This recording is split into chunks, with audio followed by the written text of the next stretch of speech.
সেদিন সন্ধ্যায় এক বিয়েবাড়ির অনুষ্ঠানে গেছিলাম।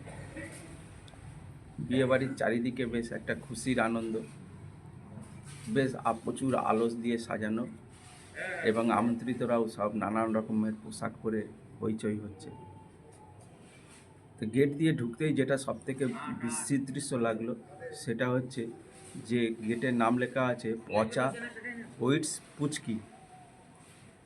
আমি একটুখানি এইটা আমার চোখে খারাপ লাগলো, তো একজনকে ডেকে জিজ্ঞাসা করলাম যে ভাই, এইখানে পাত্রপাত্রীর ডাক নাম কেন রেখেছো পচা ওয়েটস ফুচকি?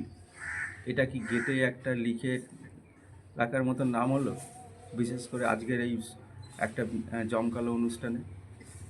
ছেলেটি বিনীত সুরে বলল, কি করব বলুন, রাজনৈতিক কারণের জন্যই আমাদের এটা লিখতে হয়েছে। আমি বললাম, কেন? এর মধ্যে আবার রাজনীতি কোথা থেকে আসলো বিয়েবাড়ির মধ্যে? বললো, আর বলবেন না, আমাদের পচাদার ভালো নাম হচ্ছে নরেন্দ্র, আর পুচকিদির নাম হচ্ছে মমতা। এখন আপনিই বলুন, গেটে কি লেখা যায় নরেন্দ্র ওয়েটস পুচকি এই মমতা?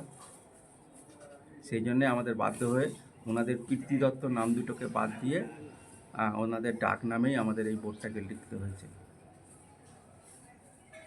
আমার এই সংক্ষিপ্ত ভিডিওটি যদি আপনাদের ভালো লাগে থাকে তাহলে অবশ্যই কালকেতু দ্য স্টোরি নাইট এই সার্চে গিয়ে একটু সাবস্ক্রাইব এবং লাইক করে দেবেন।